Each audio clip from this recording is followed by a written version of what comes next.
In this video, I'm gonna compare the Sony 85mm F1.8 to the Samyang 85mm F1.4 and help you decide which one's better for you.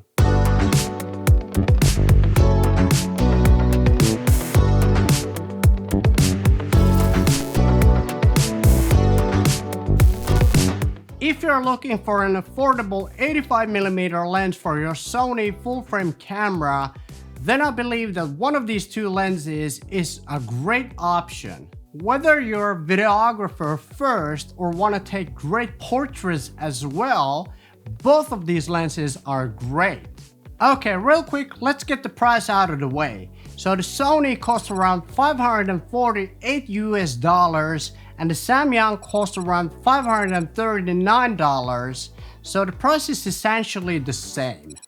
So the biggest differences between the lenses are the size, the weight, and the aperture. And obviously, the Samyang is huge compared to the Sony. The Samyang weighs 568 grams, whereas the Sony weighs only 371 grams, which makes it almost half lighter than the Samyang. But I gotta say, in terms of performance, both of the lenses are really good. In the autofocus that we did, where Theo walked towards the camera, the Sony lens worked perfectly and kept the focus on Thea's face the whole time. But for some reason, with the Samyang lens, the autofocus just couldn't keep up and didn't focus on Thea's face until the very end of the shot for some reason.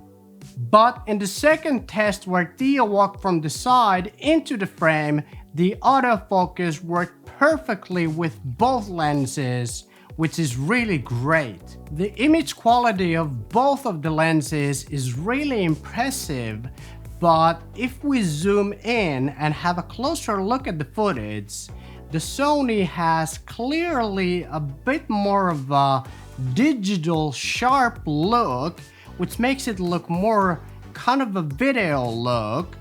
And with the Samyang, it clearly has this more of a natural sharp look, which makes it look more natural and more cinematic in my opinion. And by this point at the video, I should probably mention that this is not a scientific review.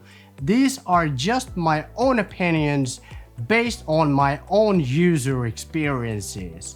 I also noticed some similar differences when I took some portraits of Thea, but I think that most people probably might not even notice the differences, especially after YouTube has compressed this video.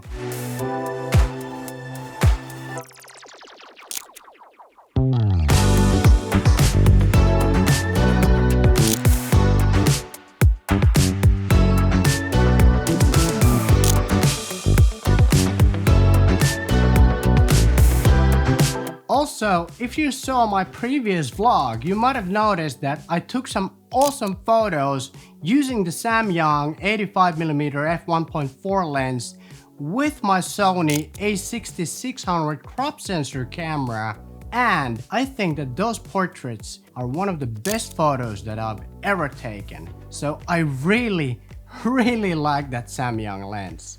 Okay, so the big question is, which one of the lenses is the better one? Well, I personally prefer the smaller size of the Sony and the fact that it's lighter and it has the same filter thread of 67mm as all of my other lenses, which means that I don't need to buy another ND filter. But if the bigger size of the lens and the heavier weight is not a problem for you, and you have other lenses that have a similar filter size of 77mm like the Samyang, then the Samyang is probably a better choice for you, especially because it's got a better image quality and it's got a nice shallow depth of field with that wide open aperture of f1.4, so you get more of that nice background blur. Then the Samyang is definitely a better choice for you. Okay, if you found this video helpful and want to learn more, then I highly recommend that you watch either one of these videos somewhere here on the screen, because I think you're gonna find it helpful as well. Okay, thanks for watching and I'll see you again in the next video. Take care.